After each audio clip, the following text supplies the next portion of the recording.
estar pues con SIDDET, porque SIDDET me ha cambiado la vida.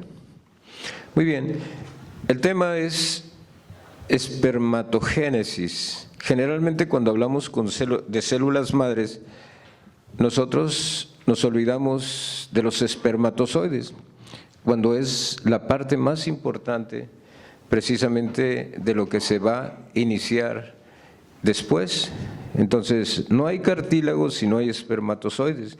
Entonces, voy a hablar del espermatozoide porque realmente es un tema apasionante que voy a terminar con una aplicación clínica de lo que están haciendo en Europa, en Dinamarca, en Inglaterra, y nosotros en México también lo estamos haciendo. Es precisamente la aplicación de células mesenquimiales en los 4 puntos cardinales del pene para la deficiencia eréctil. Esto nos ha traído como consecuencia, aparte de tener clientes para la disfunción, porque toda la persona que llega a los 40 años empieza a tener deficiencias con el deseo sexual, y eso es precisamente el gran síntoma añoso que nos da la deficiencia de la testosterona. La testosterona es una hormona que se produce en los testículos, en las células de Leydig, pero también esta testosterona es dirigida en su ruta por las células de Sertoli. Entonces, como ven, vamos a empezar a inmiscuir a las células. ¿Y por qué? Precisamente la técnica nos da resultados. Cuando hablo de hormonas bioidénticas, hacemos implantes de testosterona si realmente en el perfil hormonal masculino la tuviéramos baja. Esto que estoy hablando es parte también de las circunstancias que se ofrecen en las mujeres. También sus estrógenos se ven diluidos con la etapa de la menopausia y trae como consecuencia que el deseo sexual desaparezca y aparece la osteoporosis.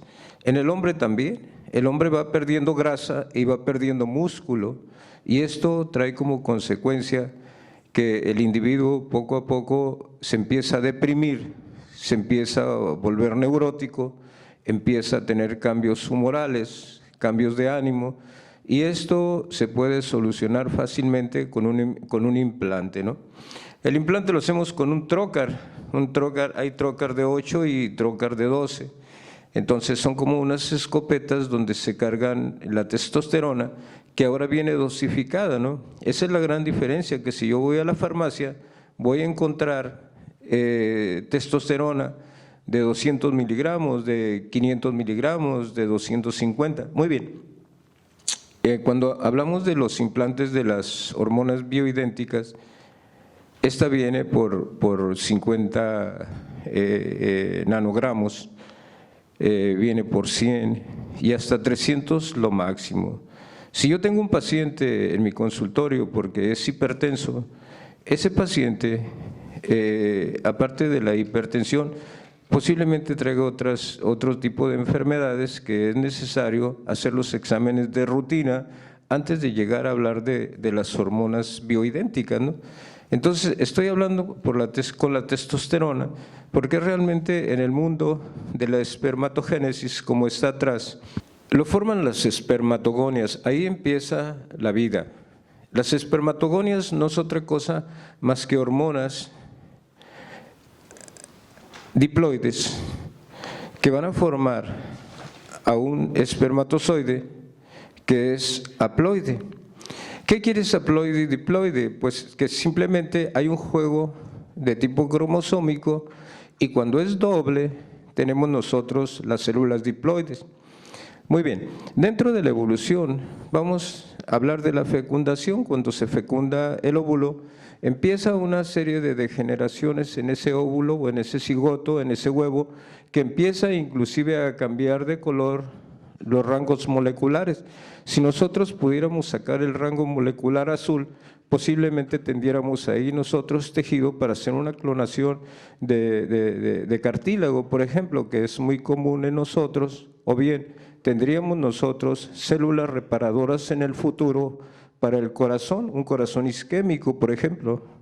Entonces, si nosotros ya tenemos el huevo y lo estamos viendo con diferentes colores, estos colores moleculares nos van a dar los diferentes tejidos, pero más que todo, que aparezcan las tres capas germinales, endodermo, mesodermo y ectodermo. El endodermo es importantísimo porque da parte precisamente a lo que yo me voy a referir. Nos va a dar parte de la vejiga, nos va a dar parte del timo, nos va a dar parte precisamente de la formación de las testosteronas junto con una hormona hipofisiaria que se llama la luteinizante. O sea, esta también entra, por eso es necesario hablar de células, pero también entender que atrás de esto se encuentran en la barda las hormonas, sobre todo la testosterona, en la cuestión de la masculinidad, porque estoy hablando del espermatozoide. Muy bien, la espermatogonia. Son células madres especializadas en diferenciarse para dar lugar a los espermatozoides. Estas células diploides, hablamos que tienen las dos figuras cromosómicas. El haploide nomás tiene una figura, que es el espermatozoide. Muy bien, una vez que tengo yo la espermatogonia, se va a dividir en dos. Entonces, y esas dos, una se va a seguir dividiendo y la otra se va a seguir dividiendo, mientras que la otra se va a ir a formar precisamente lo que es los espermatozoides. Pero esto empieza en la tercera semana de la vida del embrión. En la tercera semana aparece el pedúnculo y lo que es el saco o el vitelo, y ese vitelo nos va a dar a nosotros muchas satisfacciones, porque es el que mantiene la oxigenación del embrión que está en camino a ser un feto. Entonces, una vez que nosotros tenemos las 3 semanas, empieza a llenarse ese saco vitelino, se empieza a llenar de ciertas semillas. Esas ciertas semillas no sabemos de dónde aparecen, ese es el gran detalle, porque no tenemos células que estén haciendo fábricas, por ejemplo en el sistema retículo endotelial, que es donde se forman proteínas, enzimas, no tenemos nada de eso ahí en ese momento. Entonces, ¿de dónde llegan? Ese precisamente es la situación genética, ¿no? Entonces, cuando nosotros empezamos a ver invadido ese saco vitelo, vamos nosotros a ver que se presenta una etapa de interfase. Esa interfase precisamente puede durar hasta los 3 meses del embarazo, inclusive para empezarse a soltar las primeras espermatogonias que van a ir a madurarse en el hígado, y una vez que se maduran en el hígado van a pasar a otra fase. Esa fase precisamente ya son los testículos. Por eso ahí hay una cosa madres especializadas en diferenciarse, dicen, porque no se van a diferenciar absolutamente en nada, como es por ejemplo un fibroblasto o como es un leucocito, que se pueden inclusive intercambiar, y no solamente intercambiar, sino que hacer las funciones de lo que van a intercambiar. Si hay apoptosis celular, por ejemplo, en un paciente, entonces vamos a tener nosotros que un fibroblasto puede acercarse, y si es precisamente aceptado por las células que se encuentran formando el tejido, será bien aceptado y él tomará las funciones de la célula que retiró. De tal manera que si nosotros ya las tenemos en la espermatogonia, en la espermatogénesis, ya tenemos nosotros la división, ahí va a empezar a presentarse un fenómeno muy largo. Ese fenómeno muy largo pasarán años, inclusive de reposo. Cuando ya están las espermatogonias, que son las células madres que ya están en el testículo, pueden pasar años sin modificarse, o otros van creciendo. Este movimiento se hace precisamente en los tubos seminíferos. Los tubos seminíferos también en el testículo han ido madurando, pero los espermatozoides maduran más lentos.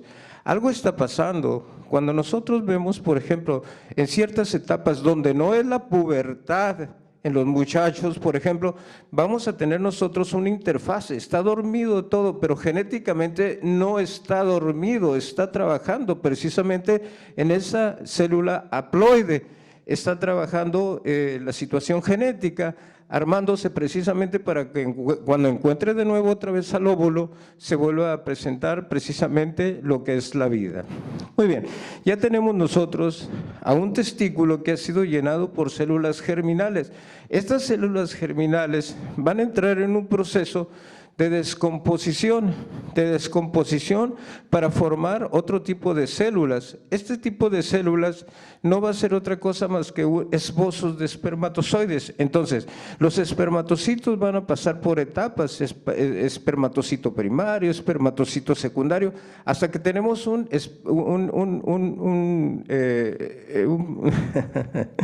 hasta que tenemos nosotros un espermatozoide maduro. Entonces, ese es el milagro de la vida. Nosotros, cuando hablamos de células, nosotros son muy diferentes las células mesenquimiales, por ejemplo, ya sabemos que viene de las 3 capas germinales. Cuando hablamos nosotros, por ejemplo, de las células hematológicas, por ejemplo, nosotros vamos a ver que vienen también de una parte que se llama endotelio. Entonces, esto va a dar como consecuencia la formación no solamente de células, sino también de tejidos. Por ejemplo, todo el tejido cardiovascular que nosotros tenemos y la mayor parte de la circulación linfática va a ser aportados por el endotelio, que es precisamente lo que es el endodermo. De tal manera que nosotros ya tenemos en la región luminal, ya se encuentra un estadio espermático basado previamente por el estado del espermatocito primario y secundario. Esto es llamado espermatocigénesis. Muy bien.